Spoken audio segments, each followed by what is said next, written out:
দেশের বাইরে থেকে আমাদের যখন কোনো আপন মানুষ আসে তখন আমাদের সবার মনটা কিন্তু অনেক বেশি ভালো থাকে, সব কিছুতেই খুশি খুশি লাগে। ঠিক তার উল্টোটা হয় চলে যাওয়ার সময়। আপন মানুষগুলো আবার যখন বিদেশে ফেরত চলে যায় আমাদেরকে ছেড়ে, তখন যে কতটা কষ্ট ফিল হয় এটা আমার থেকে ভালো মনে হয় না কেউ বুঝতে পারবে। হ্যাঁ, বুঝতে পারবে যাদের রিলেটিভসরা প্রবাসে থাকে তারাই শুধুমাত্র বুঝতে পারবে।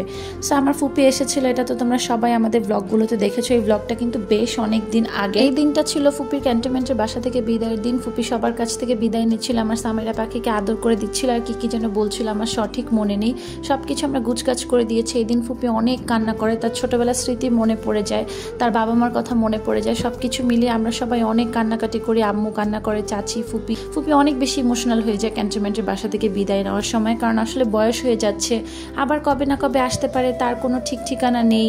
এমনিতেও ফুপি এবার অনেক বছর পরে বাংলাদেশে আসছে, এমনিতেও দেশে আসলে একটা এনার্জির ব্যাপার থাকে। প্লেন জার্নি করা, এই বয়সে এতক্ষণ প্লেন জার্নি করা পসিবল হয় না। যাই হোক, ফুপি নিচে নেমে আমাদের গার্ড আঙ্কেলদেরকে ডাকছিল, তাদেরকে বলছিল যে সবাইকে কিছু বকশিস দিয়ে যাবে, যাতে করে ওনারা সবাই আমাদেরকে একটু সুন্দরভাবে টেক কেয়ার করে, সুন্দরভাবে দেখে টেখে রাখে।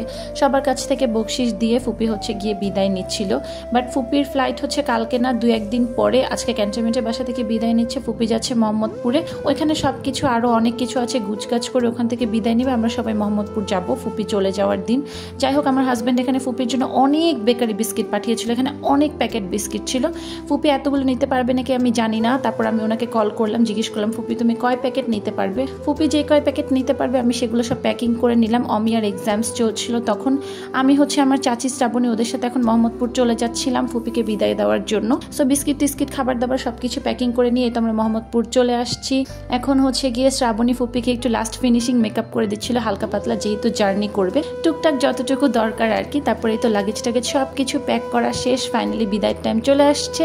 আর ফুপি আমাদেরকে বারবারই বলছিল কেউ কিন্তু কোনো কান্নাকাটি করবে না, কোনো মন খারাপ করবে না, আমি আবার আসবো ইনশাল্লাহ। কিন্তু এটা তো আর বলে আসলে কন্ট্রোল করা যায় না, মন খারাপ হয়, এটা খুব স্বাভাবিক। অমিয়ার আম্মু আজকে আমাদের সাথে আসতে পারিনি, বিকজ অমিয়ার আগামীকালকে সকালবেলায় এক্সাম ছিল, সো পড়াশোনা করছিল আর কি। তো আমি চলে আসছি চাচিদের সাথে, আমরা এখন এয়ারপোর্টে যাব। ফার্স্ট আমাদের এয়ারপোর্টে যাওয়ার প্ল্যান হয়নি। এই যে দেখো, ফুপি আমাদেরকে কান্নাকাটি করতে মানা করে নিচে এসে নিজে কান্না একদম ভেঙে পড়ে, অনেক কান্নাকাটি করে সবার কাছ থেকে বিদায় নেওয়ার সময়। সো এখানে আসলে আমরা কেউই আমাদের ইমোশনটাকে কন্ট্রোল করতে পারিনি, এটা খুব স্বাভাবিক। যখন আপন মানুষ চলে যায় আমাদেরকে ছেড়ে, আমরা জানি না তাকে আবার কবে দেখবো না। এতগুলো দিন তার সাথে খুব ভালো একটা টাইম আমরা স্পেন্ড করেছি, মন খারাপ হবে, একটু ইমোশনাল ফিল হবে, এটা খুবই স্বাভাবিক। ফুপিকে এয়ারপোর্টে দিতে আমি, জিনিয়া ফুপি আর দাদা শুধু যাচ্ছিলাম। চাচি আর শ্রাবণী এখান থেকে বাসায় চলে যাচ্ছে, বিকজ শ্রাবণীর আগামীকালকে এক্সামস ছিল। এয়ারপোর্টে আমি আবার ঠিক 3 বছর পরে যাচ্ছি। 3 বছর আগে আমি এয়ারপোর্টে কেন গিয়েছিলাম এটা তোমরা কমেন্ট করে জানাতে পারো। সেই দিনও গিয়ে কান্নাকাটি করেছি, আজকে 3 বছর পর আবারও ঠিক সেই রকমই একটা মোমেন্টে এয়ারপোর্টে যাচ্ছি, কান্নাকাটির একটা মোমেন্ট। যাই হোক, এই তো আমরা চলে যাচ্ছি। ফুপি দাদার সাথে এক গাড়িতে উঠেছে, আমি, জিনিয়া ফুপি আর বাচ্চারা গিয়ে আরেকটা গাড়িতে উঠেছি। কেন জানি এয়ারপোর্টে ঢুকতেই আমার সেই সেম মেমোরিটা মনে পড়ে যাচ্ছিল। ওইবারের পর আমি আর এয়ারপোর্টে আসিনি বিগত 3 বছরের মধ্যে। আজকে আসছি আমার ফুপিকে বিদায় দিতে। আজকে অনেক বেশি স্যাড ছিলাম। আসলে এয়ারপোর্ট না এমন একটা জায়গা, এখানে কেউ তাদের আপন মানুষ আসার খুশিতে অনেক বেশি ব্যস্ত থাকে, আবার কেউ আপন মানুষকে বিদায় দেওয়ার দুঃখে কান্না করতে থাকে। এখানে 2 টাইপের মানুষের ফিলিংস থাকে। এয়ারপোর্ট আর হসপিটাল, এই দুইটা খুবই কঠিন জায়গা। আমার লাইফের সাথে গিয়ে এয়ারপোর্ট খুব কানেক্টেড, এই জন্য আমি জানি এই জায়গাটা মানুষকে কি পরিমাণ কাঁদাতে পারে। যাই হোক, ফুপিকে দিতে চলে আসছে। এই তো সবার টুকটাক একটু মন খারাপ ছিল। এখন ফুপি বিদায় নিয়ে ঢুকে যাবে।